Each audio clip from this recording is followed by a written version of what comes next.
Welcome to the Hollywood Outsider, an award-winning weekly entertainment podcast. On this very episode, we are debating when a property has a bit too much fan service, a dab of movie manners with kids in theaters, and a discussion on Tick, Tick, Boom, Psych 3, Wheel of Time, and then spoilery thoughts on Ghostbusters Afterlife. Let's get on with the show.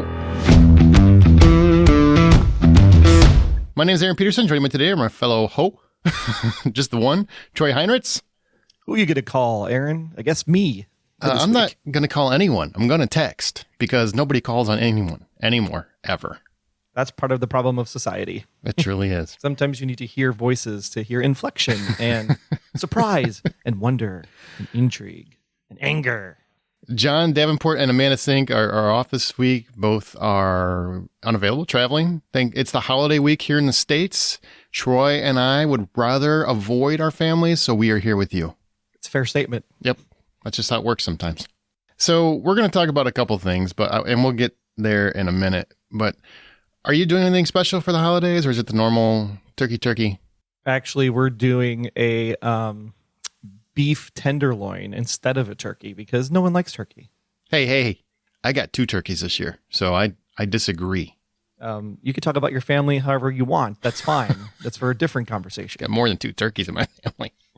No, I don't know. Turkeys just always seem to be like such a hassle to make. And, some people die when you put them in the fryers and then they dry out when you put them in the oven. So we're like, nah, we're just going to do beef tenderloin this year. Everybody enjoys it. It's a great meal. It's juicy. It's tender. It's fun. Sounds good. And we'll have the usual fixings on the sides. So it definitely sounds very good. And I will kind of agree with you in many shapes and forms because I always have to make the turkey. And it's a real pain in the ass, roaster or not, and especially to clean it afterward. It's just like, yes. Why are we still doing this? You spend all day in the kitchen. And what's the point of Thanksgiving is to be with your family, not be with your oven. You can be with your oven any day of the week. We will disagree there, but I see what you mean. Don't necessarily agree with that part, but I see what you mean. And I also, have you ever forgotten to, in the turkey, everybody listening doesn't care about this, and it's probably after Thanksgiving when you finally listen to it, but whatever. You ever notice in the turkey, they have the thing, the guts or whatever you're supposed to pull out? Yeah. It's in that little plastic thing? Yes. I have forgotten that more times than I have remembered. True story. Makes for an interesting Thanksgiving. Yummy. You might not want to eat my turkey if you ever come over, just so you know. Or check. Well, I consider you family, so I won't be coming over. Yep. You're welcome. Come on. You can have the plastic. It's like a special gift if you get to that part of the turkey. I've been feeling that way my whole life, thanks to the world. What's even scarier is I've never had the plastic actually melt. That is scary. Shouldn't I wonder what concern that plastic is made of. Yeah, it concerns me a little bit. All right, well, let's get into our... we're going to start with our topic first. We're actually doing this episode a little different because typically on Thanksgiving, we don't even have a podcast. We do like a compilation episode or something like that, and we just take the whole week off. But Ghostbusters came out. Troy and I are big Ghostbusters fans, so we were pretty excited to talk about Ghostbusters Afterlife after it's been delayed for 14 years. I mean, McKenna Grace, who stars as Phoebe in the movie, is literally like 10 years older than she was when she made it. It's correct. Crazy. Go watch her. Go Google her for the premiere. Why is she like 27 now? What happened? That's how long this movie has been in development. And there was so much that actually came out this weekend too. It wasn't just Ghostbusters. It was like a plethora of stuff. My God, man. And most of it is available to stream. So there's some good quality stuff streaming. There's some great stuff in the theaters. Whatever you're into, whatever you want to do with your family, if you want to escape your family and go somewhere, you can, and you can go see Ghostbusters and smile. You can stay home if you really want to spend more time with them and watch Wheel of Time or Psych 3. I definitely recommend Psych 3. Anything. There's so much out there right now that people can watch at home or in the theater. I think it's a great time to be a fan. It feels like we're back to normal, doesn't it? A little bit. I went to a concert on Saturday night, and let me tell you, it was wall-to-wall Sea of Humanity. No masks. Was that scary or was that fun? Somewhere in the middle? I exited stage right and went to the upstairs mezzanine where there was a little bit more breathing room. Now, can I ask you an honest question? Since we're... Yes. I mean, why would you lie? That'd be weird. So in this current environment, like we're on the... Whatever we're on the endemic, right? At this point, I would say. I'd say we're probably close, yeah. Close. Do you still have this thing? I have this thing where if I go into a gathering where people are actually in close proximity to me, I do get anxiety now, which I never had before. And I've been a germaphobe my whole life. So I've never wanted anyone within my 6 feet. But now I actually have real anxiety, at least for a portion of it, until I get accustomed and used to it. Do you have that? I think I had it a mentally? little bit at the concert on Saturday night because I was walking through because I had to get from one side of the room to the other to get to the staircase and just pushing through there and like people bumping into you and touching you and spilling drinks on you. And I'm like, man, this is not me anymore. Like, no, I am done. Like, get me the hell out of here. And when I got to the stairwell, I had to stop for a minute, catch my breath. And I was like, what's going on? And I'm like, oh, maybe a little bit of a panic attack. Isn't that weird? We've gotten to that point. I mean, I like my people in doses, like, 10, 20 people at my house, it's fine. Going to a restaurant, sitting down at a table, with a couple people, fine. Even like, visiting some friends at a friend's house or something, fine. But like, yeah, this large, like you think about Astroworld and that event down in Texas and all these people rushing the stage and people that, got injured and killed. And I'm just like, it's just not necessary anymore. Like, why? You want to do virtual concerts? I enjoyed many of the virtual concerts over the 18 months. Did you of the really? pandemic. I did. You're like, I get to do this, but I don't have to leave my house. I can do this in my pajamas. Yay. And a lot of them were kind of free. So it was like, this is even better. I don't have to pay for anything. Yeah, that part was pretty sweet. I got a lot of stuff that I'd never got before, and it was free this time. I liked it. I had a buddy who did a 3-man show in New York City at the Triad on 72nd Street. And they sold, I think it was like $15 for a Zoom ticket if you couldn't get to New York City. And I thought that was great because like I don't live in New York, but I want to see my friend perform. And so I was able to watch the show right from the comfort of my home and still supported the theater. And I thought that was a really great option because the show was fantastic. It was really, really good. I went on a mini cruise with former host of the Hollywood Outsider, Brian Williams, and also travel agent. If you're looking for travel, Wanderstruck Travel, look it up on Facebook. And we had like a mini promotional. He had a promotional cruise because he's a travel agent. And he asked me to go with him, and all the safety precautions were taken. Everybody had to be vaccinated, all that jive. And we got to the beach, and there were people still wearing their mask on the beach. There's literally nobody around. I thought that was hysterical. That's a little weird. It was funny. But you can't like point at them because, hey, we've all been there. At some point, we've worn them in the weird places or while we were outside walking because we didn't know. At some point, we didn't know, right? So right, when you didn't know, it made sense. Sure. But I'm like, you're on a beach. You actually got on the cruise ship. So I don't know what is happening. Are you going to wear it in the water? We were actually waiting to see. Are you going to wear it in the water? But I'll be perfectly honest. I was a little too over the edge to really wait there too long because I couldn't stand up straight that long. You see what I'm saying, right? Totally. Okay. All right. Let's go to our from the outside in topic. We're jumping into that. Then we're going to do movie manners. I think you'll enjoy that. And then we'll jump into reviews. So the topic this week has to do with all the fan service. It's been a lot for years. In fact, I was just listening to an old episode of the Hollywood Outsider from 2015, where we kind of, not the same topic, but kind of talked about how much nostalgia is being injected into properties these days. And that was 6 years ago. And it was just like a plethora of stuff. And we're not getting any lighter on it. So HBO Max is bringing back Mel and Danny for Lethal Weapon 5. You'd think they'd be too old for this shit. They're not. They're coming back for something for HBO Max. They're rebooting Under Siege, so they're bringing that property back. Who even knew anybody wanted that property back? But it's coming back. I'm sure Steven Seagal's not coming with it because he's not leaving Russia. Ghostbusters basically echoes the plot of the first movie. Blade Runner and Aliens are both coming back with new TV series. Spider-Man dropped its trailer, and it's bringing back characters from other Spider-Man franchises. Like, there's a lot of fan service going on, and I kind of want to know, what do you think about this? Do you have any feeling on if there's ever too much fan service? I think this is a hard topic, right? Because it is. As a parent of the 80s, as a child of the 80s, now a parent in the 2020s, the thing that we have to understand is that Hollywood's job is to make money. And if I'm going to make money today, what is the number one way I can make money? And that is to say, hey, child of the 80s, remember Transformers, G.I. Joe, Ninja Turtles. I'm trying to think of some other ones. Thundercats. Or, yeah, He-Man, Master of the Universe. I mean, so many, all those awesome cartoons that we had growing up that you would never have been able to make as a movie because of the special effects required for it or visual effects required for it. And I think now you have the opportunity to do that with the computer generated stuff that we have, even in some practical situations as well. And I think, yeah, like I want to see the live action Transformers done by somebody that's not Michael Bay. You just enjoy that. Like, I like the nostalgia. I like going back and just like, oh man, remember when life was simple and we didn't have phones and we played outside and kicked a can and you didn't come home until the streetlights turned on and all that fun stuff. But at the same time, share that experience with your children so that the children then have the ability to say, oh, that was really cool. And I was like, oh, you thought that was cool? Let me show you this thing from the 70s or 80s. And I think it preserves the history of film in a way.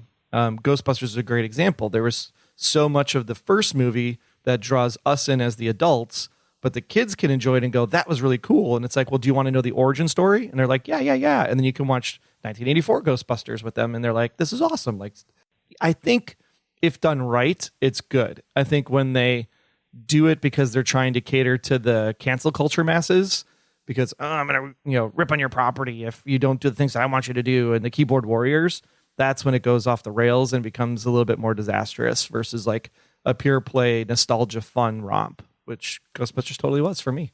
Yeah, I'm definitely of two minds. What was interesting by listening to that old episode, because, we were in a completely different time 5 or 6 years ago, property wise, like what we got. We were getting so much of rebooting old stuff. There wasn't much that was original that was coming out, right? Now, I don't think people can make that argument. I'm sure some people are going to try and make that argument, like everything is just regurgitated from the past and da-da-da. But really, with TV the way it is, with streaming the way it is, there is so much original stuff right now that I don't think we have an overabundance of regurgitated properties and fan service like we used to.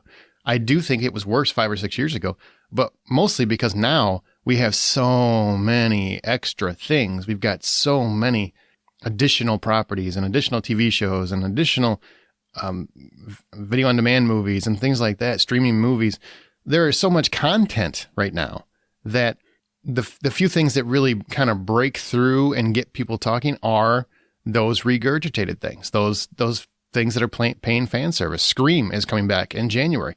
That's more fan service. It's bringing back a series from the 90s that was very popular that hasn't been popular since, but they figure there's an appetite now. It'll break through to those people that haven't gotten something that they really wanted in the last few years.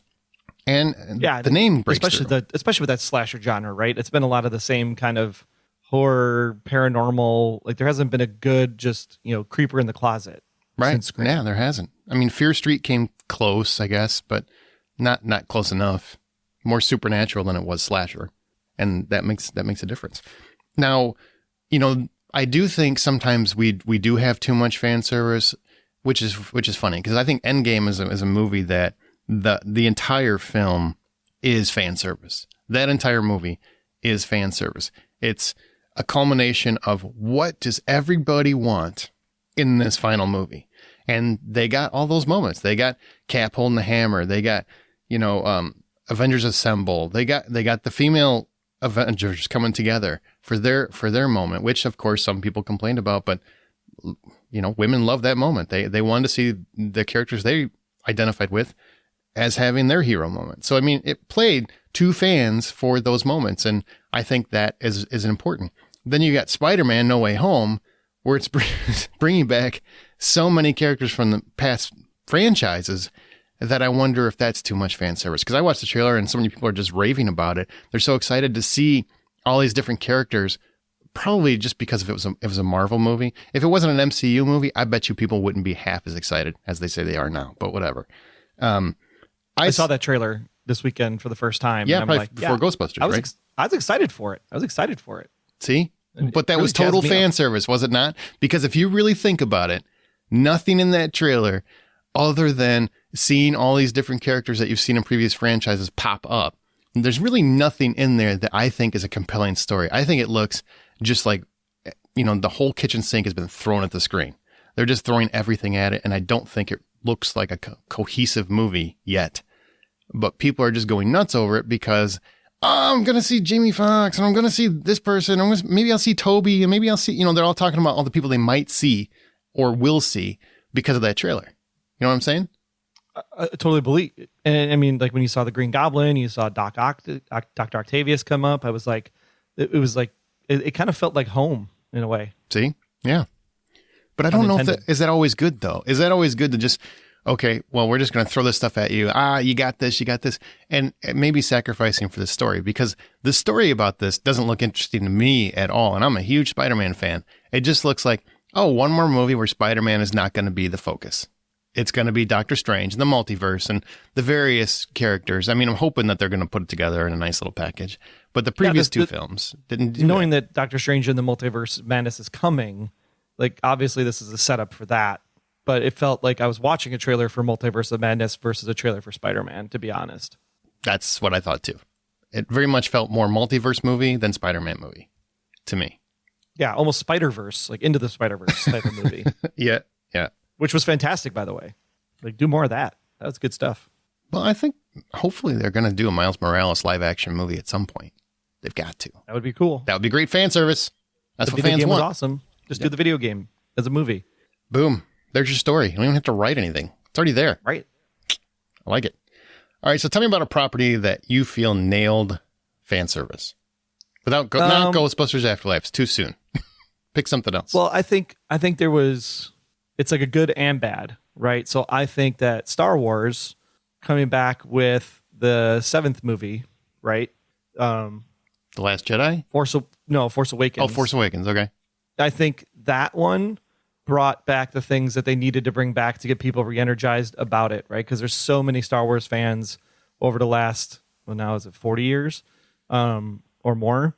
And to see your things, right? To see R2-D2, to see C-3PO, to see Han and Chewie, to get the lines that Han and Chewie say to each other, to see the Falcon.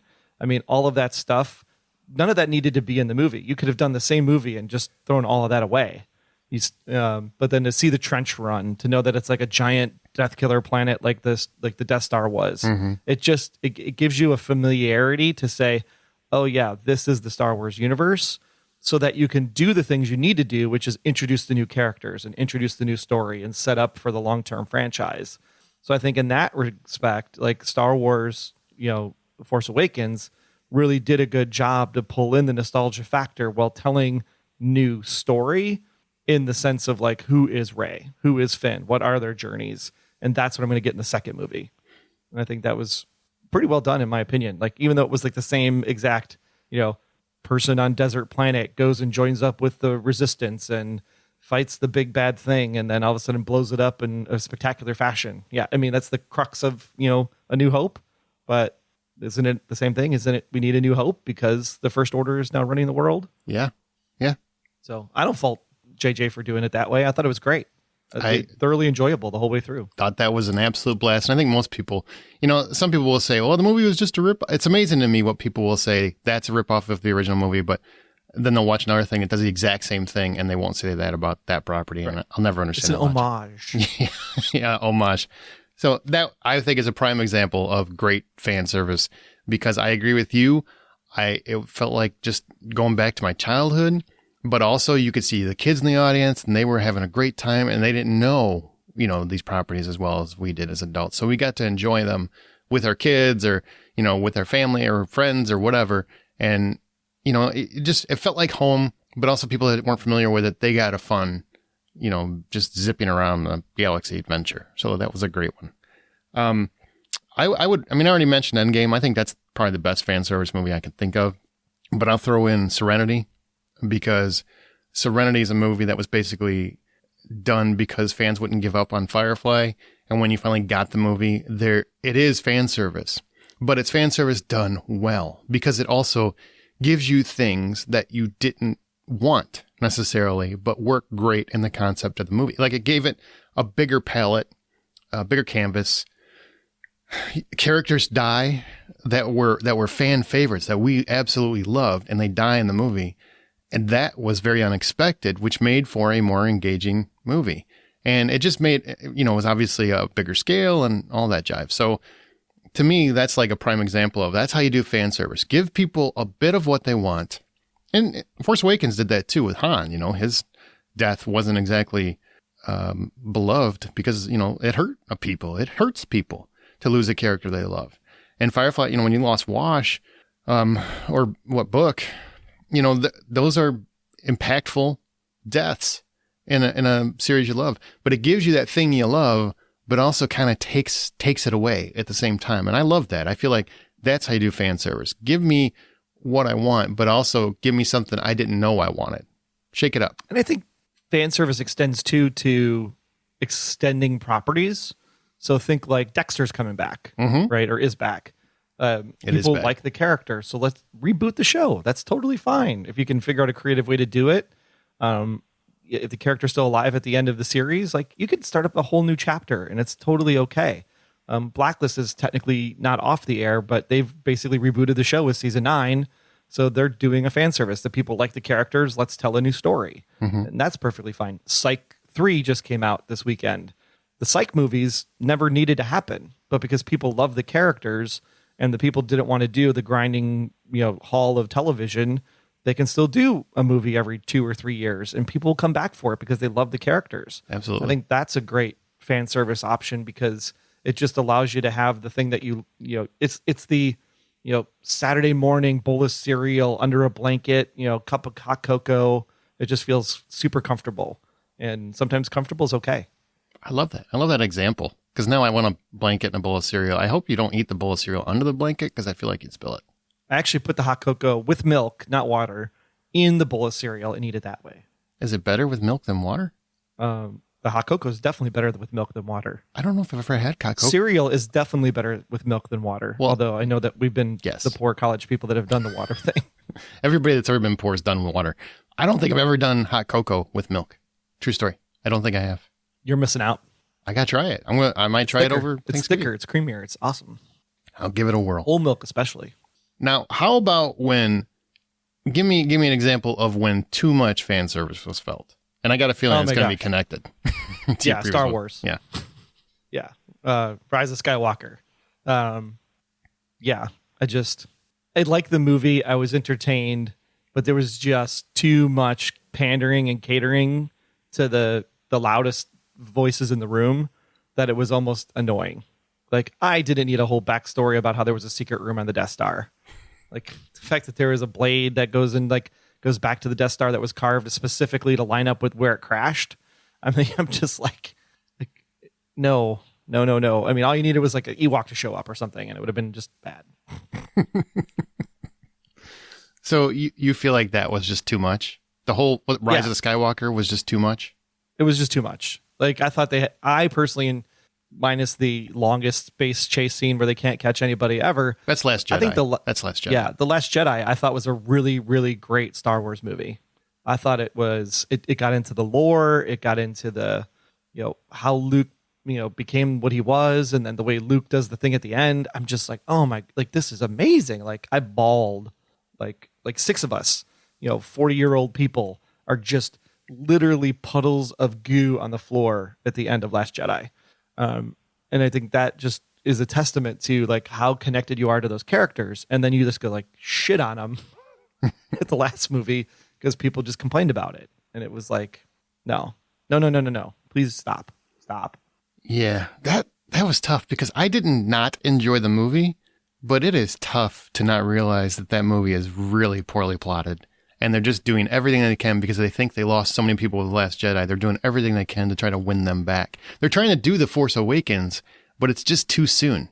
It's too close to Force Awakens. And it's also too much of a stretch. I'm like, what? And the Emperor's cloned and shit? What?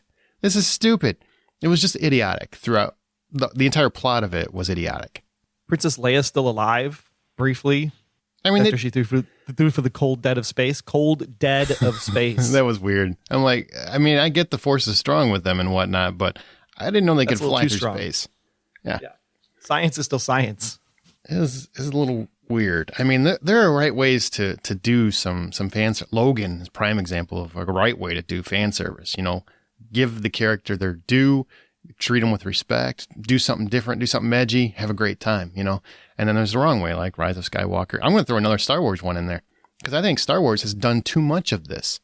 I think Solo is, and some people are like, hey, it's a good movie. I disagree. It's bad. It's a great movie. Eh. You shut up. That's a fun movie. That's a fun movie. Not bad. It's okay. I will say it's okay.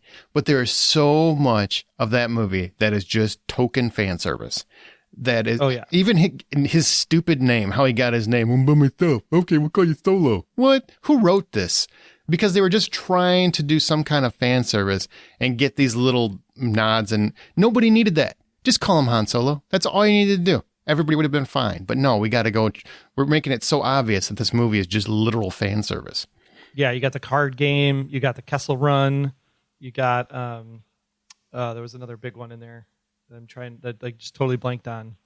Darth Maul coming back at the end. Yeah, yep. Yeah. With robotic legs, which means it's tied into the time period, which was actually really cool. But another, like, why does Darth Maul need to be here unless you're doing a Darth Maul movie? True. Another good example of fan service is Jurassic World. I really feel like, that's one where it kind of reinvented it, but it really is very similar to the first movie. But for sure. But it gives you all ticks all those little boxes and gets everybody, re-engaged, reinvested in a franchise that had kind of died, Now, I wonder, is this too much fan service? This is just an honest question before we wrap up here on the topic. The Mandalorian, I think it's been long enough now we can mention it. At The Mandalorian, at the end of the second season, you get the entire ending of the season is predicated on the fact that Luke Skywalker comes back and saves Mando, right? And saves Baby Yoda. Well, saves all of them and takes Grogu away. Yeah. So I'm still going to call him Baby Yoda forever. What do you think about that? Do you think that's too much fan service, or was that it hit a sweet spot that people didn't get from the movies that they really wanted? Because I'm of two minds. I think people finally got what they wanted. I think they wanted that moment in the movies and they never got it. Instead they got the whole monk version where he's just sitting there and it's all a hologram and whatnot. And that wasn't nearly as exciting, even though it was a cool moment. You wanted Luke in the fight. You wanted that moment. So I like that it's there, but on the same token, you have a series that was standing on its own, and now you basically make it reliant on a Skywalker, yet again, more fan service to make that series end, or that season end. But they set it up in the way that they had to get Grogu to a Jedi. That was the whole premise of the entire show. And at that time of when it's taking place in the timeline, there is only, as far as people know, one Jedi left available, and that is Luke, because Leia's still not trained up at that point. You didn't know that Ahsoka was still hanging out there somewhere. And because you had Ahsoka earlier in the season, Ahsoka isn't the one that's supposed to take him. So that means there's only one other option left. So from a story perspective, it works because that's the way the universe is currently laid out in that moment. Do I need to see it actually happen? Give or take. It was freaking cool as hell. Even though it was all completely, special affected and visual affected and CGI'd and the whole thing. Like, they just mashed it all up to make that happen. And I thought it was cool. I don't need to see, and this is the problem, because now it's like, is Grogu coming back to the show? We don't know. Is there like a time jump or something? Because I don't need to see Luke in the show going forward. But the show is the relationship between Grogu and Mando. True. And if you don't have that going forward, what's that going to be like? Should be interesting. Well, I've got one more question, but I'm going to save it until I'm going to read 2 listener comments and then we'll move on. Rich Ladu, he said, it's a great question. We asked listeners, what do you think is when is it too much fan service? And he said, it's a great question. Hollywood isn't all that interested in having writers create original content when they can exploit low risk legacy properties with built-in audiences. I mean, he's not wrong there. No, I don't think he is. But again, you spoke to it at the beginning. I get it because they're trying to find a way to break through to audiences so that they'll check out their property. And a lot of time, name recognition is the only thing that's going to get them. So much content. Like Ghostbusters, for example, I think it has three things that it needs to do. 1, cater to the people that are going to pay the money to come see the show. 2, set up the long-term franchisable ability of the property to do something new going forward. And 3, allow it to be good enough that kids of the people that are paying for the movie tickets are interested enough to go back and watch the original properties. So that way you get locked in brand awareness, if you will, for lack of a better term. I think those are the 3 things that Hollywood is trying to do today, is to how do we keep cinema alive from the past while making new cinema for the future around a property that people already love. No, and that actually runs in line with what my question was going to be later on, but I'll just ask it now since you brought up Ghostbusters. Why do you think, and I think it's a legitimate question, why do you think Ghostbusters Afterlife was so well received before it even released? And then after it released, obviously, but even before it was released, people were just like raving about the trailer versus the 2016 Ghostbusters, the Answer the Call with Melissa McCarthy and Kristen Wiig, where that was just completely trashed across the board. Now, before it was ever released, I'm not talking about once they saw it. I'm saying before it was even released. Why do you think that difference is there? Is it solely because, I mean, I don't know the answer to this. I mean, I think I know the answer to this, but why do you think the answer is? I think, number one, the Kristen Wiig, Melissa McCarthy option before anybody ever saw it, right? Mm-hmm. The first thing you're thinking about is like, oh my gosh, it's Saturday Night Live Bridesmaids. Like, no, just no. Like, but we don't need that. To be fair, I mean, I'm serious, like, just devil's advocate, to be fair, the original Ghostbusters had Saturday Night Alive, they were alive at the time, Saturday Night Live. They were staying alive, too. Yeah, alum in the original. Dan Aykroyd, Bill Murray, both Saturday Night Live alum. Just saying. It's fair, but I think people are like thinking Bridesmaids. Like they're thinking it's like raunchy. Bridesmaids is a different kind of comedy. It's not Ghostbusters, right? Okay. And where you get the trailer, the very first trailer for Ghostbusters Afterlife, and you're just like, oh, like this is the continuation story. This is in universe. This is like, ooh, they're gonna find traps. They're gonna find the ectomobile. It felt like it was part of the original, where the female version felt like it was a rebooted version of what was a good franchise, but it wasn't part of the story. And I think when you connect with the story, that's where it totally takes off. Just like Force Awakens connected with the story. It was a continuation of the universe versus something completely like parallel dimension, if you will.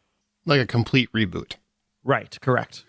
So you... Like a great example, Wonder Years. Right? Wonder Years from our childhood growing up versus the Wonder Years that's now. It's got the same name. It's got the same kind of structure of the show, but it's a totally different show. It is not the same show. Same vibe.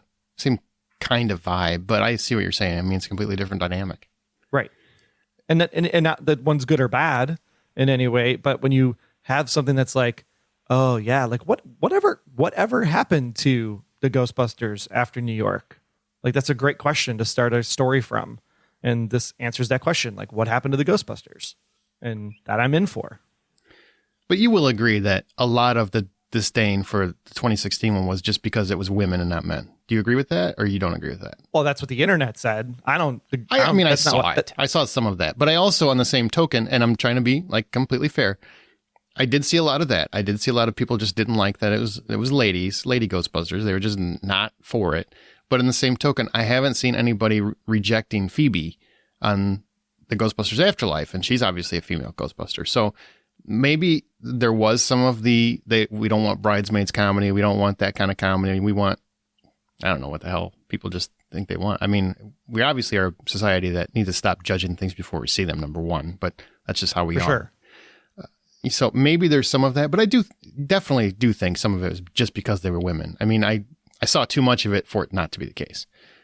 But I think that's hard with Phoebe's character just because of the fact that she's more of a child. So anybody's going to root for a kid, right? Especially a kid who's rejected by society versus, strong, confident women who can do anything and take over New York. I think it's not fair to compare the women angle to Phoebe's character in this movie, but okay. I think it's true. I think it's truly more about continuation of story. And that's why people didn't like the Bridesmaids version, for lack of a better term. I just rewatched it. I still think that movie is it's a still fun movie. It's still fun. It's fun. It's great. It's the Ghostbusters multiverse of madness. Yeah, very much so. I like that's a good example. Last comment. Josh Steinman says, I feel like pandering is really lazy and is used for filler. In the right hands, fan service can be used as a great payoff for fans that have stuck around. It's a very fine line, though. I think that's well stated. Yeah. Well stated.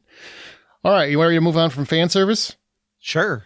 Okay, well, first I want to mention that the unnerving horror thriller A House on the Bayou is now available on digital and on demand. A family vacation in rural Louisiana takes a sinister turn, uh-oh, when neighbors show up for dinner uninvited. Everybody hates when that happens. It's the holidays, we all know. And that tests the family's fragile bond and forcing dark secrets to come to light. You can buy or rent A House on the Bayou and watch it today, right now, right after this podcast. It's unrated and it's from Paramount Pictures. So be sure to check out A House on the Bayou. And if you're interested, we have 5 digital codes that we are giving away of this film. You can email us, contests@thehollywoodoutsiders.com. It's contests@thehollywoodoutsiders.com. Be sure you use the subject line, House on the Bayou. Make sure you spell it right. I'm going to give you points for spelling it right. And then you'll be entered into a contest to win one of those 5 codes. All right. Well, we're going to move on to a topic that I think is near and dear to everybody's heart right now, and that's movie manners. We've had this before. We talked about phones in theaters. Well, this time it's something a little bit more serious. Kids in theaters, a place where we should all be able to enjoy our children and enjoy other people's children in movie theaters and their excitement, their joy, they're having fun. But sometimes, Mom and Dad, you need to handle your kids. So we've all been there, right? Lights go down. Troy, you've been there. You've got kids. I've got kids. We've been there. I was there on Saturday. So you're going to know exactly what I'm going to talk about. So the lights go down. Movie's finally starting. Maybe you're halfway through, or it's at the very insanely impactful end. You're just involved. You're engaged in the movie. And then it happens. A kid screams or cries or, dear God, there was a tantrum. Now, I'm not talking about a kid having a wonderful time at the movies, fist pumping over some ghost busting or whatever Cap or Iron Man just did. I'm talking obviously have a personal problem or an attitude that needs to be addressed pronto. And then it continues. Oh, yeah. There's kids that cry or throw tantrums and goes on for longer than what, Troy? 5 seconds? 15 seconds? I don't know what the time limit should be. What do you think? 20? You know, like the minute you're like, grab that kid and get it out of it. Exactly. After that predetermined time limit, whatever it is, 20 seconds, 10 seconds, whatever, it's on you. Mom, dad, grandparents, cousins, uncles, whatever the hell you are. You're the ones everyone is judging for your poor parenting technique. Any parent worth their salt takes that kid, exits the theater to address whatever's going on. Maybe put the fear of Zool into that kid, whatever it takes. If you just sit there and let it happen, effectively ruining everyone else's experience, yeah, the kid's not the assholes in the theater. You are. You are. For not getting your kid to quiet down. It's your job. Your responsibility. Stop ruining our theater experience. What say you, Troy? That was not my theater experience on Saturday, because my theater experience was totally different. I sat, and in my theater, it's very tiered, right? So each row is like, to go up to the next row is probably 6 to 8 feet to get up to the next row, and then the next row, and the next row. Very steep baseball stadium type kind of feel to it. And the row above me was a lot of, we'll call it 10 to 14 range, in a large group. Ooh. These kids, these tweens, like proceeded to like chat with each other during the course of the movie. One of the kids behind me was like there's like a wall, right? So the chair is against the wall, and then there's the wall, and he's like tapping his feet on the wall right behind my head the entire movie. I was like, I'm going to turn around and take your shoes off. Because at least you're tapping with your socks, it would be quieter. And then twice during the movie did I not get like viciously attacked by a giant bug, because I like have this thing where like if I don't mind bugs, but if something flies at me, it's like, and I don't know what it is, I'm like, oh my God, what is it? Get it off me. Like I got attacked by 2 bugs, which I find at the end of the movie in my chair are 2 wrappers from the candy that they were eating. So it's like, not only do I have like, I was wondering what the connection was. I'm like, we're talking about kids in theaters, man. And then I get it. I'm with you.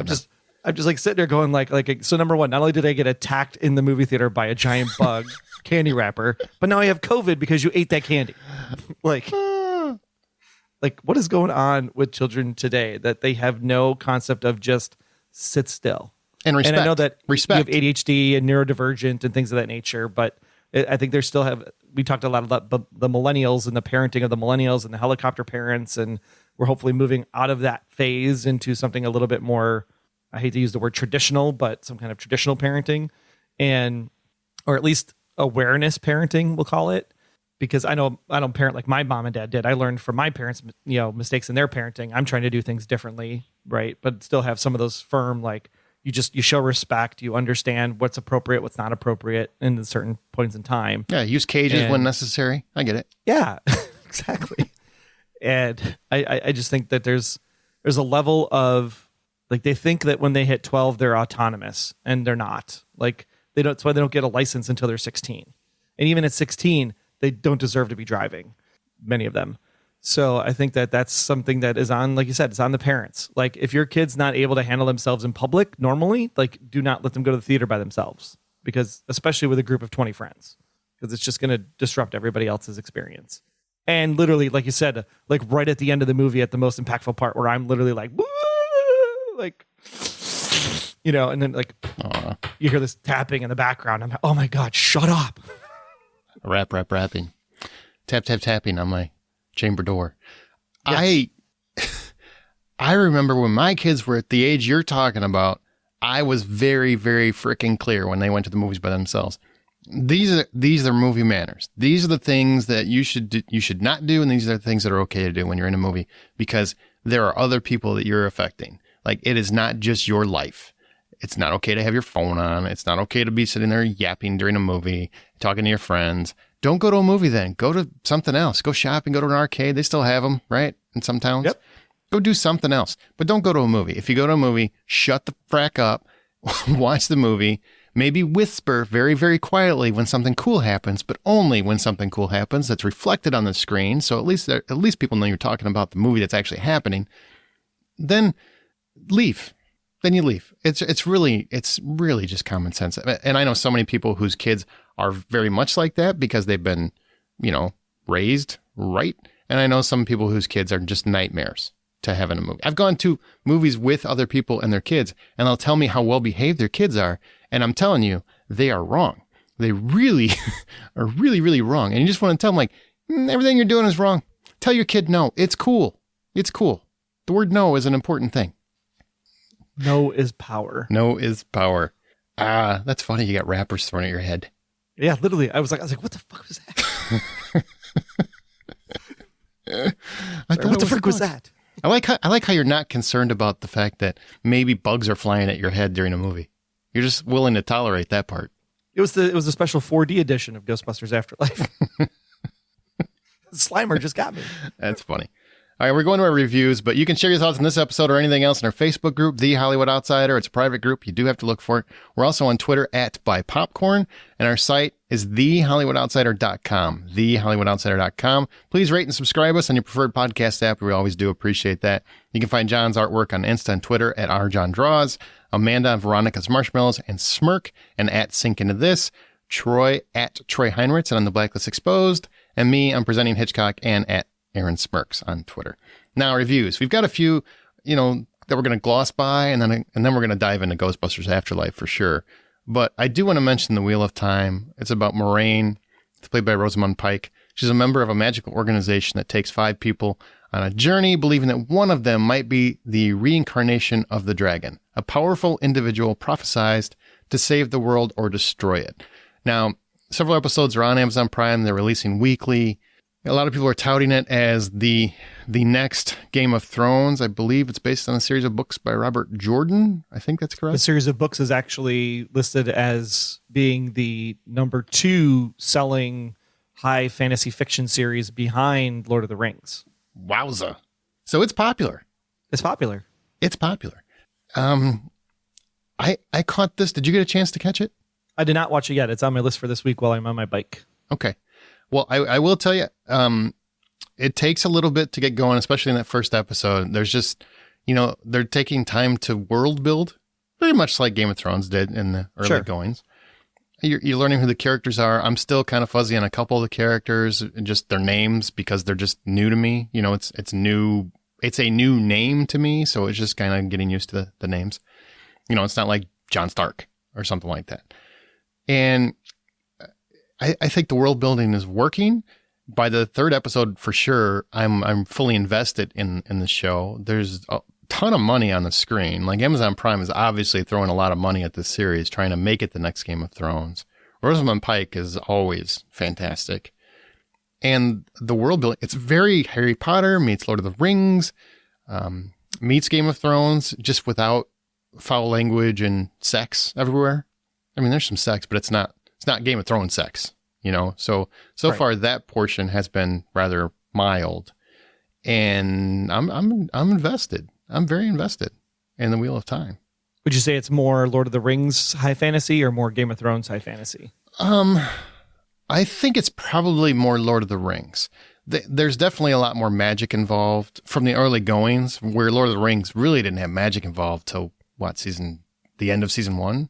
I mean, it took a while to find a whole lot of magic. It was mostly a pretty straightforward sword and sandal epic for a while, where this is like magic right out of the gate. You've got orc-like beasts at one point early on. So, I mean, and the costume design on those are fantastic, like a mix between an orc and a werewolf, and I think it looks awesome. So, yeah, I would say more Lord of the Rings. All right. But if you're looking for some new series to get invested in that's like a high fantasy, there's been a lot of people that have tried to be Game of Thrones that have just been, wah, wah, wah. I mean, the closest I think we've got is The Witcher. And I love The Witcher. I think that's a great series, and it's something that's different and unique from Game of Thrones. This feels more in line with the same kind of deep storytelling fantasy vibe as Game of Thrones, just without all the naughtiness. Still gory as hell, though. It's very gory. Yeah. I'm just glad we're in an era where we're finally not trying to make the new Lost. Now we're trying to just make the new Game of Thrones. That's true. You're so happy. You're like, yay, stop trying to reboot my show, which you know they're going to reboot soon, right? At some point. Talking about fan service, that's coming back in some way. I can't wait. The Hurley Bird is going to return. He'll probably still be in it, for sure. He'll be the guy guarding them through the path or something. So definitely check out Wheel of Time. Too early to give it a score because, you know, it's all the episodes aren't out yet, but it's going down a path that I'm enjoying. And I got to tell you, Troy, man, I'm so happy to have something weekly that's not just a binge-a-thon. Mm-hmm. You know, Cowboy Bebop came out. I watched the first episode, very Firefly-esque, but it's like, I think it's 10 episodes, and I just didn't feel like watching 10 episodes anytime soon. So I'm like, I'm going to take my time with it. Which is weird because some things I'm actually like waiting for it to finish. Like the morning show is getting close to the end of its run. Mm-hmm. Foundation just ended its season finale for season 1. So now that those are like in the can, I'm actually going to go do the binge for those particular episodes. But I do like the also episodic nature, like when Only Murders in the Building was on. And every week you had the chance to like talk to your friends and say like, ooh, what do you think's going on? What do you think it is? Like that, the water cooler aspect, even if virtual, like really helps a property get sticky. And I think that's something that we lose in the binge mentality concepts. Oh man, because you'll only talk about it for the weekend if it's binged, right? Right. Maybe a week, right? And then you're done. There's always exceptions, Stranger Things, Witcher, there's a few exceptions, but usually, yeah, it's nice to have that. And it's nice to go, you know what? I can't wait to see what happens next week. I can find out right now. Now, don't get me wrong. I'm not knocking the whole binge concept because I love that too. It's just nice to have something where I can talk to friends about it and kind of theorize and just make up fan fiction in my mind of where it's going. I miss that. So I'm glad we're getting a little bit of that. Now, Tick, Tick, Boom.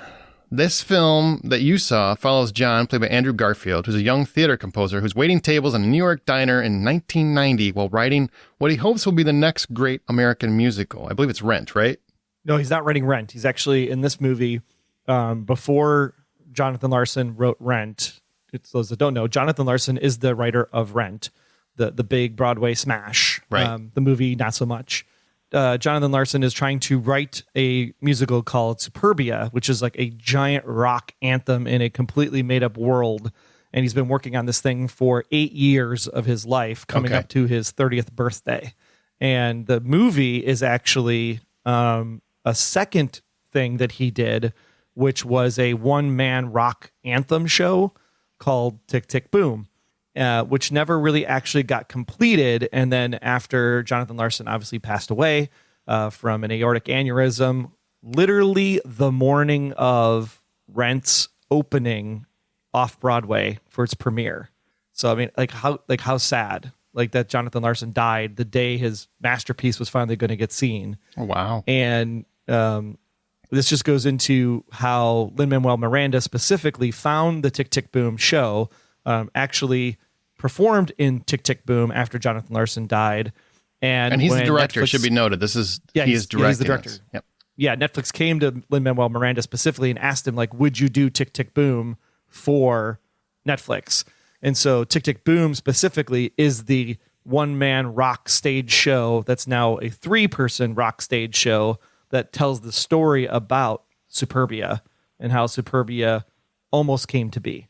And it's fun, it's witty. Andrew Garfield is just a gem. Like the people were talking about how when they were with him on set, like they had no idea he could be this prolific of a singer and hold the notes that he's holding and hit the things that he's hitting. And when you see his presentation in 3090 in the opening number, I mean, just like, wow, you're like, this is Broadway on my television, and it's amazing. And it also has Vanessa Hudgens in there. Alexandra Shipp plays his girlfriend, Susan. I love her. She's been in a lot of things. And she's got a number that's just absolutely like, you just fall in love with her, and it's so fantastic. Shipp or Hudgens? Which one? Shipp. Okay. Well, actually, it's funny. In the original score, it's written for Hudgens' character, but Lin-Manuel Miranda made a decision that he was actually going to change it, and actually it becomes a duet, which I thought was just a brilliant stroke. Like, to watch the two of them go back and forth in the number, it's like, oh my, like I just want to be with both of these women. They're just angelic voices, and I just want to sit here forever. It was just, but it's really, really, it's heartfelt, and you can see through the process of how Superbia was being made. It's really a story about Jonathan Larson and Jonathan Larson's friends. And I won't give it away, but I mean, obviously a lot of people know what Rent is about. So if you know what Rent is about, you can obviously tell what he's going through with his friends. And when you see that play out in real life, it tugs at the heartstrings a little bit. And it's just fascinating to watch his process and how he goes through this whole thing. And Bradley Whitford is in it. He plays a real great Broadway person. And it's just, everything about it was amazing. And I didn't get to see it in one sitting. I actually watched the first hour on my flight out yesterday, and I watched the second hour on the flight home yesterday. I watched it again already. It's that good. Did you really? Yeah, the movie, the songs are so good. The characters are really good. It's just so heartwarming. It felt a little bit like, not that Bo Burnham Inside, which is also on Netflix. It felt like I was watching that, where it was like I'm watching a person go through an experience where, even though Bo Burnham Inside is more of a one-man comedy show, stand-up, did this while he was during the pandemic, it was purpose-built. I feel like Tick, Tick, Boom is in that same manner, where Jonathan Larson built this one-man show, turned into 3-person show, that you're just getting an insight into his psyche and into how he operated and how he wrote and how he saw music and saw things. And it just connects you and makes you understand Jonathan Larson a little bit more, where I think you'd appreciate Rent a lot more now after seeing this, if you didn't already. Would you say they built this city on rock and roll? No. Sorry. No. I really shouldn't have waited that long for that lame of a joke, but I did anyway.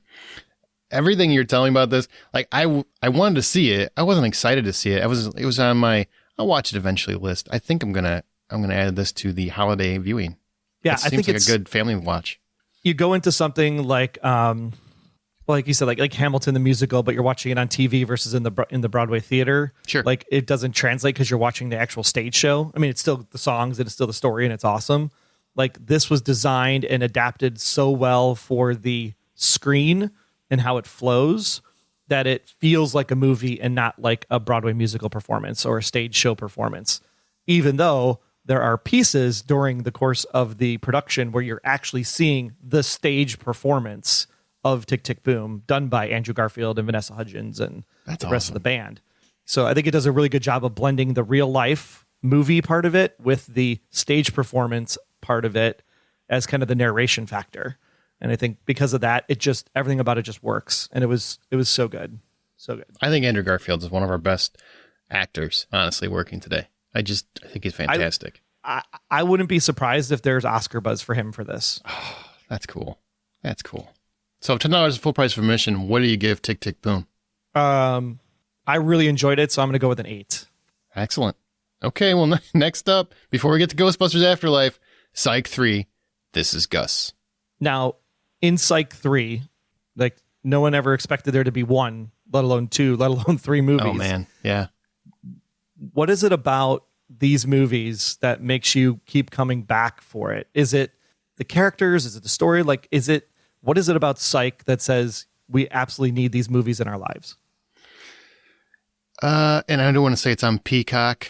So if you're a Comcast customer, I should point out, if you're a Comcast customer, you already have Peacock and probably don't even know it. So you can actually watch this from your home if you're already a Comcast subscriber. Otherwise, it's worth the trial or $5 or whatever. Watch all three movies. What is it about Psych?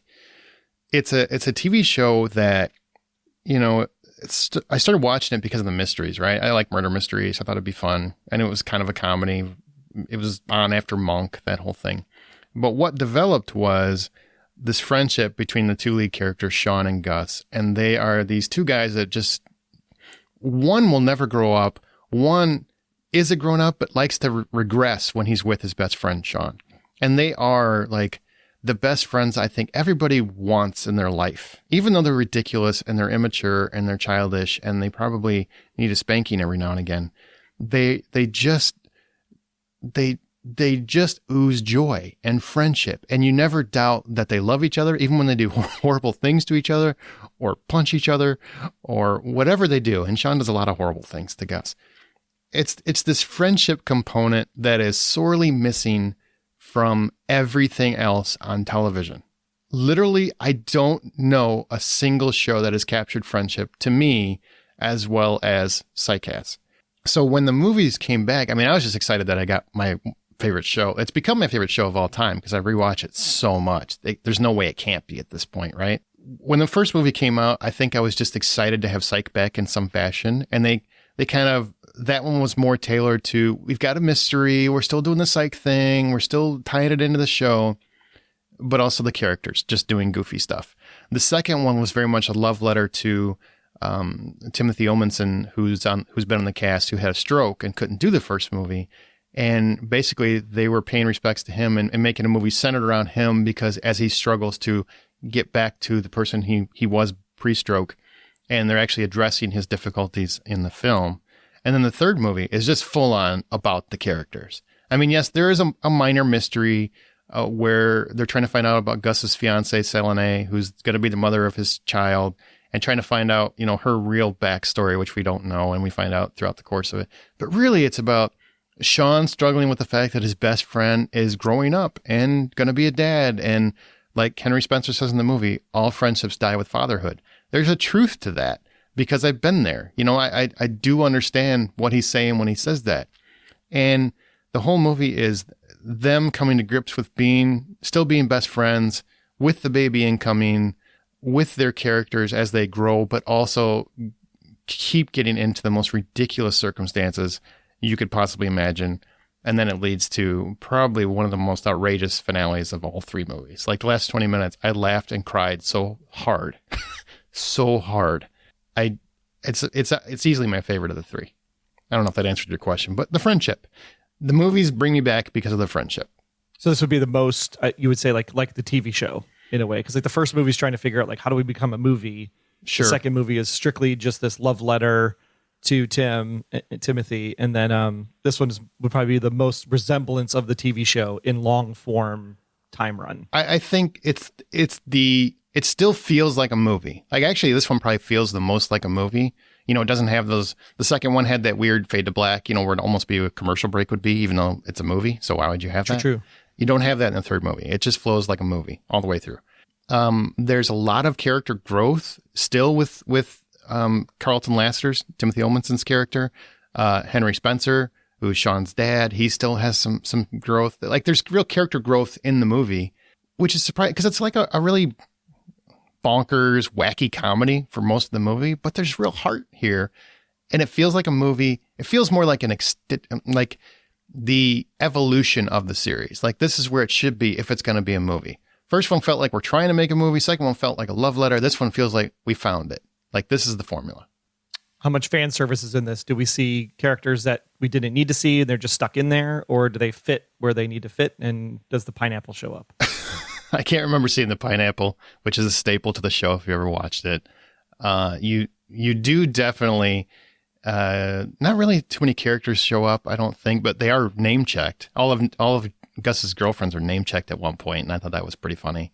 Mostly it's really Sean and Gus and just realizing that fatherhood's going to change one of them, and because of that, it's going to change both of them.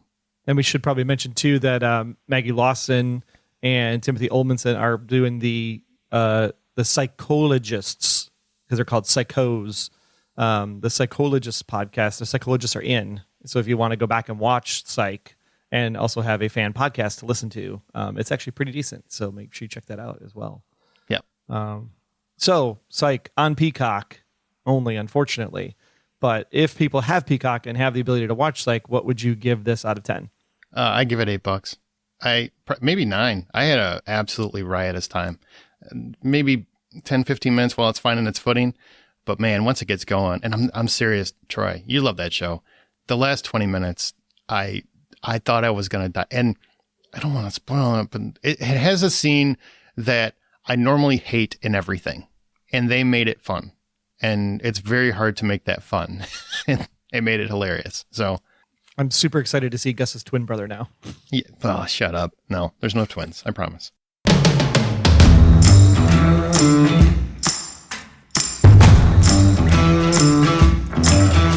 All right, we're finally at Ghostbusters Afterlife. We've been waiting to get to this discussion. It's going to be with spoilers because there's a lot of stuff we want to talk about. We don't want to have to dance around it. So if you haven't seen it or you're concerned about it, I would probably come back to this after the movie. But I will tell you, we both enjoyed it.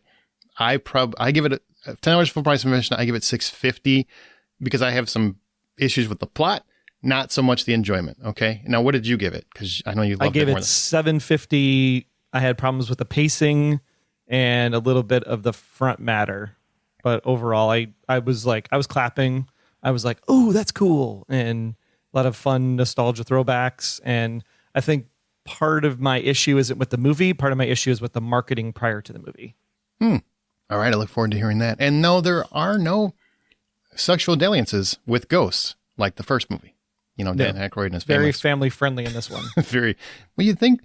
Well, sort of. There's one scene, but it's kind of assume that it's coming. It's downplayed.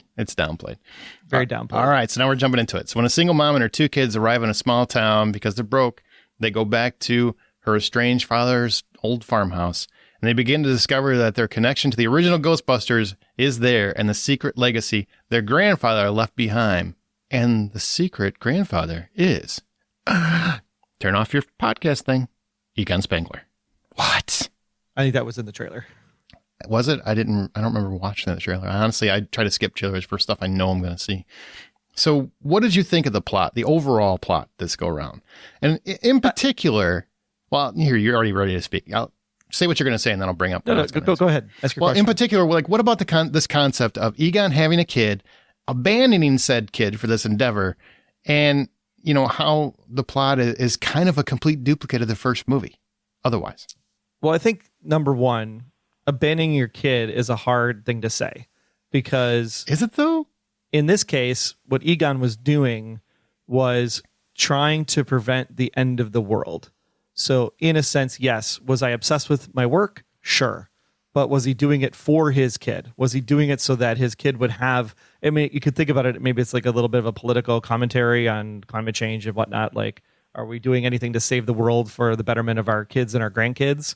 And in this case, it's exactly what Egon was doing. He was so dedicated to his work to prevent the end of the world that he was making sure that there was a place for his daughter and his granddaughter and grandson to live and grow up. And I can respect that angle of it. You could call on a birthday every now and then, sure. But I feel like there could have been more with that, yeah, where at least it wasn't a complete abandonment. Maybe we're estranged, you know, he left us and I just wanted nothing to do with him, so I cut it off with him. It just feels like he's very much portrayed like he completely abandoned his kid and really she had no idea why. Right. And yeah, that part I didn't think was good. I just thought that was poorly written. Like you said, I think it should have been the other way, where she cut it off because he was too weird and something like doing that. Weird stuff. Sure. And, yeah. Because when you get down in spoiler, when she gets down into the basement and sees what was going on and how much he was keeping tabs on her. I mean, that was just such a tender moment. And like here, I've been trying to like connect with you this whole time, and I've been doing this all for you. And now that you get to realize this after I'm gone, I mean, that was a powerful moment down in the basement. It was. It was just, I just felt like, you know what? It's a hard dynamic to kind of narrow down, because if you bring it up and then feel like, I just want to hate the movie. What are you talking about? No, it's a real story problem. Like the Egon we knew from those two movies, I could never ever see doing this without an explanation purely to his kid. He was all about explanations. I can't fathom a concept where he didn't explain his dynamic. So that's part of the struggle for that portion of it. You know what? It led to some great moments, like when his hand hovers over his granddaughter as she's holding the laser. Honestly, that's like just tears aplenty, right? I mean, that's just nothing but good feeling and just like, I get it. I get where they're coming. It's just it's a beautiful moment. But in the same token, I just wish the story with his real daughter had been a little stronger, so that we could have understood. The connection is definitely between the granddaughter and her grandfather. Yeah. And then Carrie Coon's character is kind of put on the back burner from that. Like, how do I connect with my dad at the same time? Yeah. So Callie, I think, was a little underserviced in terms of the story here. But the movie still works, but it is a detractor. Like, I was definitely thinking about it throughout the movie, because I'm like, wow, he's just like a deadbeat dad. He doesn't explain this at all to them. I mean, obviously he explained it to Venkman and to Dan Aykroyd, but apparently he doesn't do it to his kid. I don't understand that. And I'm still trying to figure out, like, when did he have this kid? Because I don't think he had a kid in the original, but apparently, caused him and Ray to have a fight, whatever. So the other portion with the plot was, it's basically the same plot. You got the dogs, you got, Gozer the Gozerian, it's all about Zool. I mean, did that bother you that it felt too reminiscent of the plot from the first movie? Or this is one of those things where you're like, it gave you enough for the new people, don't know what they're seeing, and you get a little feeling of the old? I think that the challenge with this one was, at first I'm kind of like, oh, like it's the same movie. Like, I'm kind of bummed about that. And Paul Rudd's character and Carrie Coon's character are going to become the dogs, and they're going to get together, and like, it was just so telegraphed. But when you get to the point of going to the mountain and understanding why it's the same story, I think that's when it clicked and went, oh, this is actually kind of different and kind of cool. And that this is a recurring event that's been happening for centuries and centuries, and is going to keep happening unless we finally kill Gozer once and for all. And I think when you get that perspective of it, it makes you appreciate the story that much more, because it's not just a retelling. It's literally the same occurrence that's happening in a cycle, that this whole culture that worshiped Gozer way back in the early ancient days started to have as a, what do you want to call it? A cycle of repetition that happens just because they want her to come back, or it to come back, or whatever Gozer is. And I think that the thing that was probably the best part of this movie was getting that explanation, and then seeing how Egon's plan was specifically tied to this day, this event, this time, and how it was able to happen. And like using the 4 proton packs. Oh, that's so smart. That was so cool. At bay was so smart. And it was like, okay, so there's a lot of new here at the same time where there's a lot of old. And I think that was a really good balance. Yeah, I do agree with that. And I really love that whole, he's got that system rigged down in the basement where, bam. And then, of course, Paul Rudd's got to come ruin it all. It's really his fault. And if anything, like, people's sexiest man, Paul Rudd in this movie. The sexiest man alive, that's how we should identify him for at least a year, right? Sexiest man alive, exactly. Paul Rudd. Like, even his character, I found, like, what I expected. Like, this is me coming with my expectations. Like, I expected him to be a little bit different. And he was kind of a little too nerdy, and I don't think he did as much as I thought he was going to do for being Paul Rudd. Yeah, so I thought he would have a more prominent disappointed role. In his performance a little bit in this one.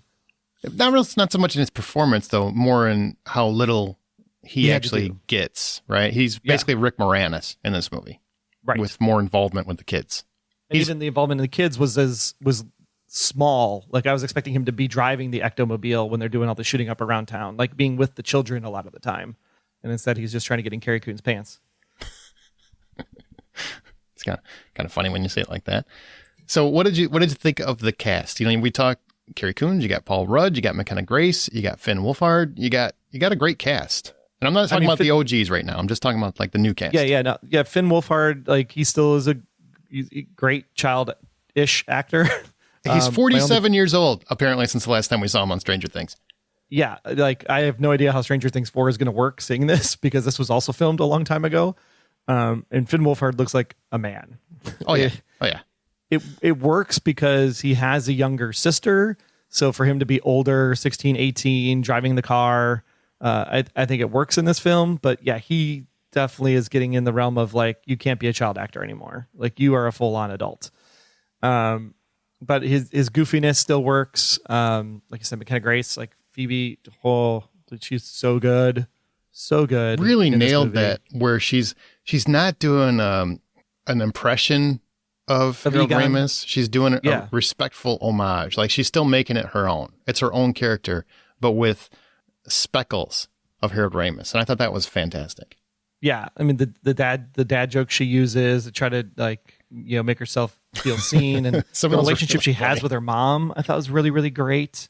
Everything she does. I mean, she is the movie. She's the star. Let's be honest. For sure. Like she is the movie. Now, do you like that? Because I mean, it's Ghostbusters, and it's really she's the main one. But they do have, they have Trevor, who's Finn Wolfhard. They have Celeste O'Connor. She's Lucky. I think she's a fun addition. And you get Logan Kim plays Podcast, and of course we love it because it's podcast.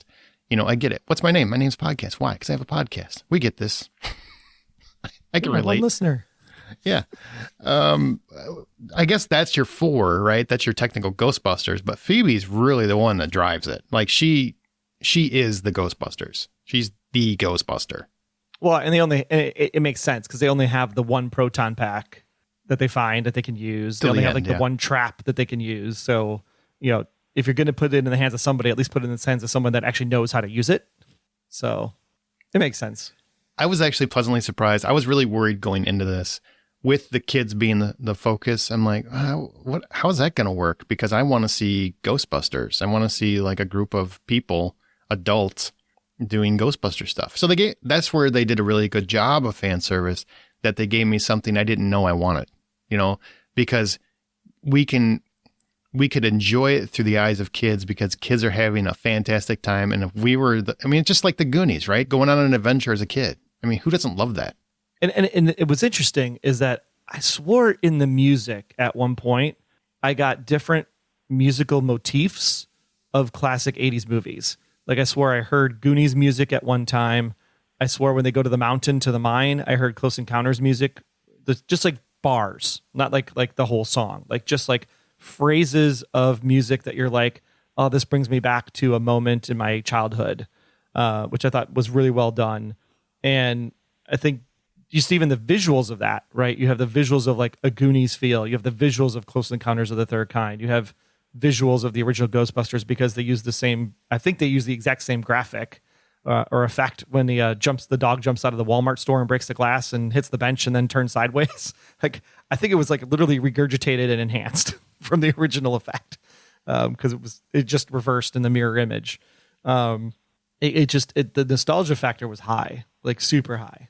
For sure. Absolutely. Just like it was in overdrive. There's nostalgia everywhere. It was like that was coming out of the proton packs. In terms of the OGs, what did you think about having actually all 4 of them technically back, which is a great way to bring Harold Ramis into the mix as a ghost, because he can't speak, but they can also kind of bring him back digitally without having to overdo it, and to where it's, Princess Leia and Rogue One, where it just like takes you completely out of it.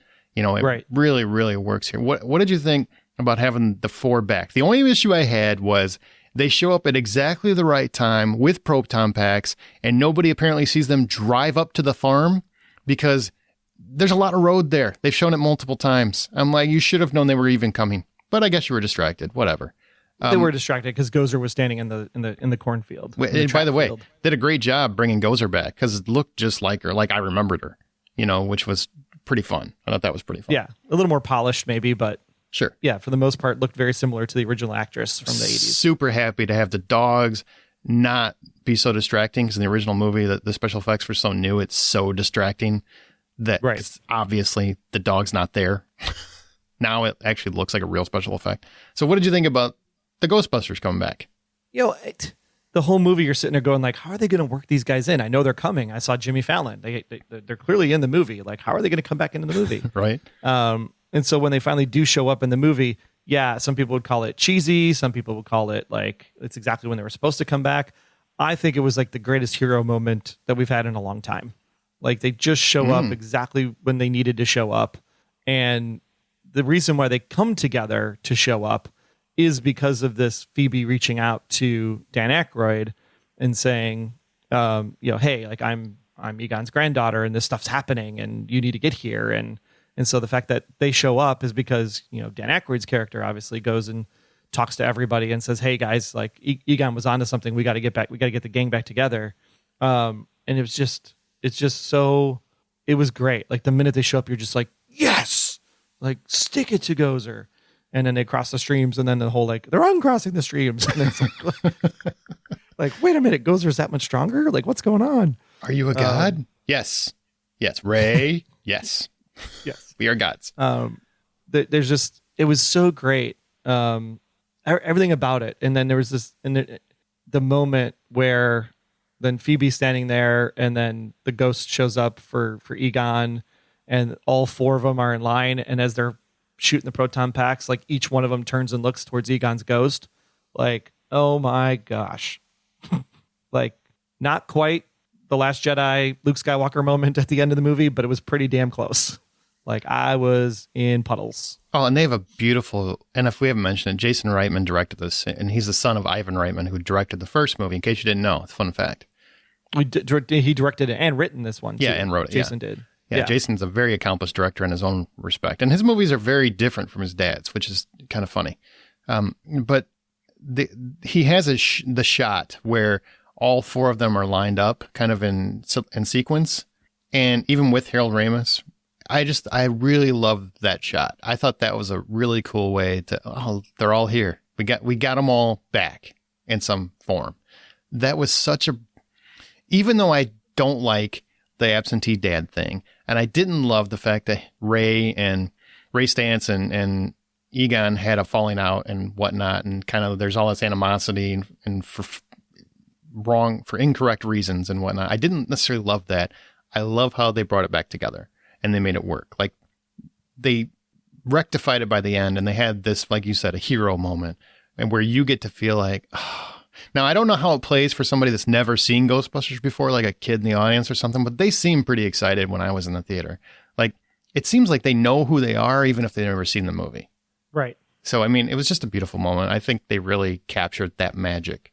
And the best part about it is, like, when all four of them are on screen standing there in that last shot, the one thing that came into my mind was, Do, Ray, Egon. It's like, I'm glad they didn't put it in the movie because it would have been really super cheesy, but I thought of it. I literally thought of it. I smiled and I was like, this is what movies are all about, is this moment right here. It was so, like, I'm crying thinking about it right now. It was so good. Yeah. And there's I can't remember. It was like Ray Stantz barbling out something like goes with the Gazarian. In the name of the County of Somerville, State of Oklahoma, the U.S. Fish and Wildlife Service, all the members of Ducks Unlimited, the Association for the Advancement of Retired Persons, I command you under the National Invasive Species Act to depart this world immediately. That was just like, only Dan Aykroyd could memorize that and deliver it so well. Well, yeah. So well. So now here's the challenge, though. The challenge was the Stay Puft Marshmallow Babies. Yeah. I love them to death. And here's another 80s throwback, right? The Stay Puft Marshmallow Babies were literally the Gremlins. Oh, right? Sure. They're like running around the grocery store. They're going in the blender. It's a fantastic sequence. I laughed my ass off. It was so great. But here's where the marketing fails the movie. And it's because in the grocery store, and Paul Rudd is going up to the refrigerator doors to get like a drink or ice cream or whatever it was. Right. And I'm like, the dog's going to be in the freezer, right? Just like it was in Dana's freezer. Like the dog's going to be in the freezer. And so the trailer gave away the Stay Puft Marshmallow Babies. And I think that was that was a bummer because like the whole time you're thinking dog in the freezer, dog in the freezer, dog in the freezer. And then when he finally comes to the aisle and sees the Stay Puft Marshmallow Baby, it's something different to throw you off the scent that the dog is still in the store. So you're like, you knew the answer. You just didn't know how the dog was going to show up. And then it would have been enough of a distraction that when the dog does show up, you're kind of like, oh shit, the dog is here. That's too bad. I honestly didn't see the trailer. Like I said, I really avoided it whenever I could. Yeah. Like if they could have avoided showing that, I think that would have been a great moment because then when the first little baby pops up, it's just like, oh my God, it's so cute. And then they all start coming out of the woodwork. And they're torturing each other. I mean, it's just a great bit. It's really a great bit. It's great. So that's the only downfall I have of the movie is that I knew that was coming. So therefore it kind of like wasn't as like, oh my God, that's amazing. It's no surprise. It's no surprise. It's completely ruined for you. Yeah. I had a great moment. I did not know it was coming. I'm like, that is hilarious. That is. See? And then they start torturing each other and they're throwing each other in blenders and on the grill and everything else. And I'm just like, it's funny because we can have really violent little side stops like you would in Gremlins. And it's okay because they're, it's CGI. It's fine. Right. But apparently, Wile E. Coyote and the Roadrunner is completely ruining our children's lives or something. I have no idea. It's making them better.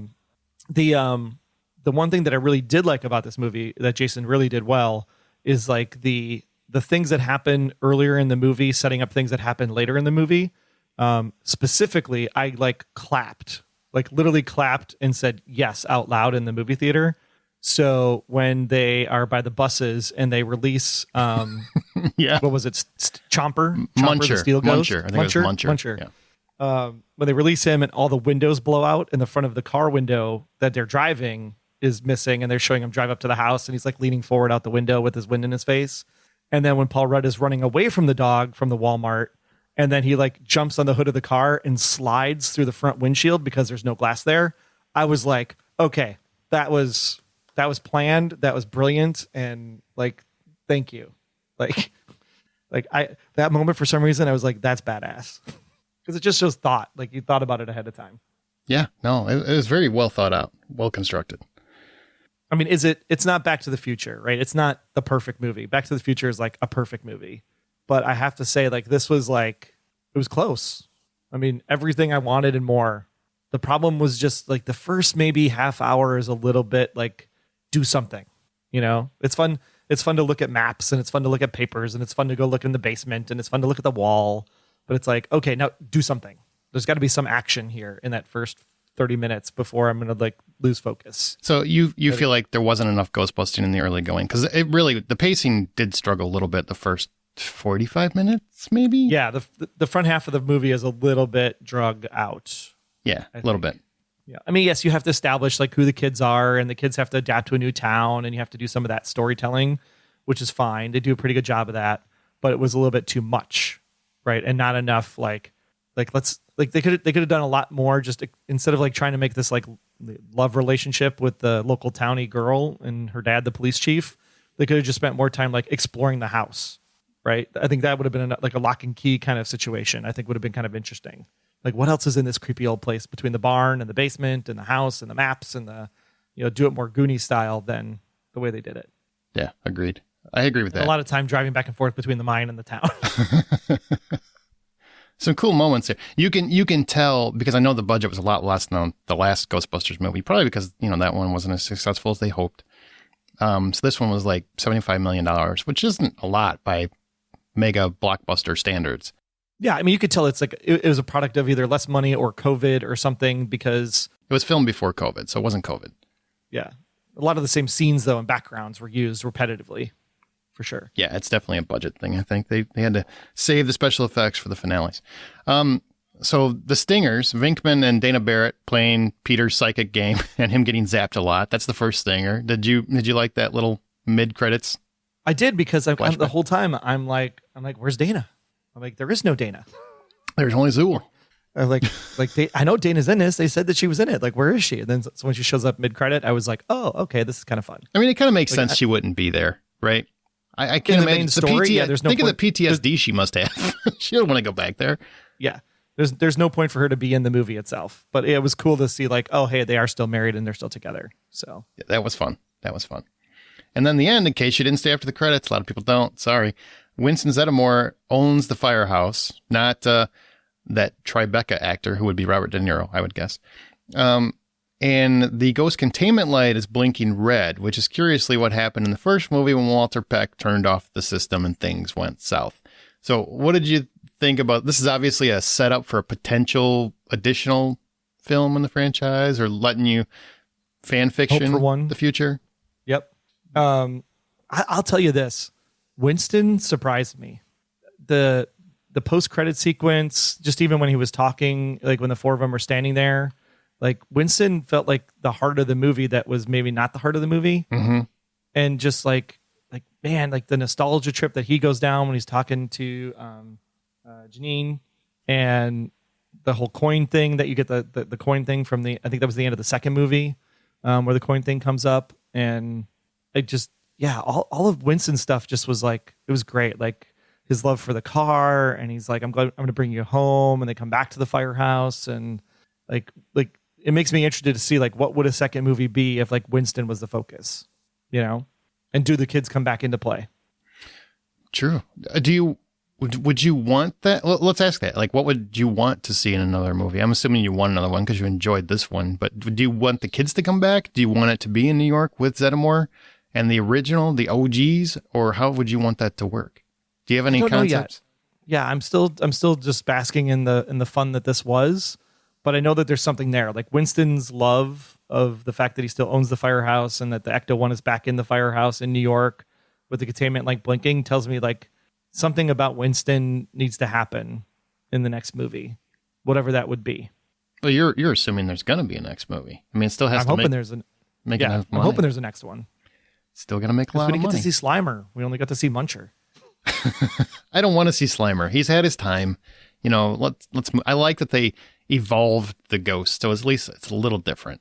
And I like how he chews through the kids used him to chew through the bars when podcasts, which is brilliant. It was great. You introduce the fact that he eats metal, and then in order for it to actually happen the way it needs to happen, like it was so well done by Jason. So well done. Yeah, that was really, really smart. I thought very, very smart. I want to see the kids back. I really. Seriously, I think McKenna Grace basically should be the face of the franchise going forward. Agree. You know, she just made it fun. Now, I think you can have them, but I think they are supporting characters. They're more like guidance for whatever their journey is. Like maybe they call on the kids to help out in New York or something. That could be fun. I'm actually okay staying away from New York because I feel like we had Ghostbusters 1, we had 2, we had the reboot. I mean, I'm New Yorked out. Let's go somewhere else. Yeah, the new setting I thought was what really made the new movie really great. Yeah, it was fun. Just in a different place. The mountaintop was still it was the Enterprise, the giant building in New York, same kind of concept, high peak or whatever. But like the concept of the mine, how the people were throwing themselves and killing themselves in the mine because they were probably being possessed or driven to some dark force that was bubbling up from the mine. I love that whole backstory. I thought that was really cool. So all in all, I had a great time with this. It was a lot of nostalgia, sure. A lot of fan service, sure. Had real issue with what they did to Egon. Still kind of mad about it. I don't know if that's ever going to get away. Every time I watch this, I'm going to be thinking about the relationship with his kids. Yes. Yeah. And it really could have been tweaked. I think you tweak it just a little bit, like we were talking about. Make it her decision. I think you're nuts. I don't want to have a relationship with you anymore. You know, my dad was just too much of a loon. We can't be around him because of all the conspiracy theories. I think that's an easy sell. It is. And it's much easier to us than he completely abandoned her and he should have never really knew why. I just think that's not Egon Spengler. And it would have worked with Ray as well. Like, hey, we already beat Gozer. What the hell are you talking about? Like, stop with this conspiracy theory. You're just looking for stuff. Yeah, they kind of made Ray look bad too. I didn't like that either. I just completely cast off my friend and he's dead to me. He can burn in hell or whatever he says. And I'm like, I mean, I get that he stole all your stuff, but as nutty and conspiracy theory laden as you are, it's kind of surprising to me that Ray wouldn't buy into it. Right. Like Ray's the number one person that would have been like, Egon, I'm coming with you. Yeah, I'll be right there. Let's figure this out. So you have to have some kind of way that Ray would be the one that's like, you're crazy, like stop talking. Exactly. Versus Egon just like ripping everybody off and stealing all the stuff. But still, the one thing I will say is everyone I know that has seen this movie has loved this movie or had a very good time with it. So if you're debating, if you listen to all this and you're still debating, you haven't seen it yet, I think Ghostbusters Afterlife is worth a watch. And if you listen to all of this, then I'm sorry that we told you the whole movie. Yeah, but it's still worth seeing. Just for the moment where Phoebe's using that proton pack and the hand comes in. The hand comes in and holds the thing and Grandpa. It's just so sweet. So good. But I also miss my grandpa. So I'm like, I wish my grandpa would help me hold my proton pack. I think that's the best thing about this movie is that you can connect with certain things in certain ways. Sure. Like you said, like your grandfather was more of a dad to you than your dad. Mm-hmm. So that moment probably hit for you where like when Carrie Coon goes in the basement and sees how much her dad cared for her because my dad passed away, I was like, that moment hit for me. I think there's just a lot there it'll pull on the strings a little bit. And I love the absolute respect they had for Harold Ramis, the actor himself, by giving him his moment, even though he passed away. And it wasn't just some token statue in the side or something, or a picture in the background. He's a full-fledged character in the movie. In the entire movie, not just at the end. Yeah, in the entire movie. Yeah, and I do love that he floats away at the end. I mean, my job here is complete. I got to make amends with everyone that mattered to me, and now I can go off. That's the only reason I forgive the whole plot choices, is because at least he made amends with everyone. Right. Yeah. All right, guys, that's it for our show. Thanks for listening. I hope you enjoyed all the discussion we had. Thanks, Troy, as always, for being here for this. For sure. Glad to be here, and happy non-turkey day without your family. Yeah. And if you listen to this after the holidays or you don't celebrate the holidays for any reason, just happy whatever day. Yeah. Remember, the next time you head to a theater to see Ghostbusters Afterlife, because bustin' makes you feel good, buy popcorn. Oh, and I'm also really glad they didn't redo the Ghostbusters song yet again. Yes, they used the original, which was nice. Yeah. And you were talking about score. I didn't even mention this earlier. They totally used the same score from the first movie for half this movie. Like, okay, it's literally like the exact same score. There's nothing wrong with that. It's the same bad guy. It's the same villains. So why not use the same music? Jesus. You're all for fan service. You fan whore. All right. Take care, everybody.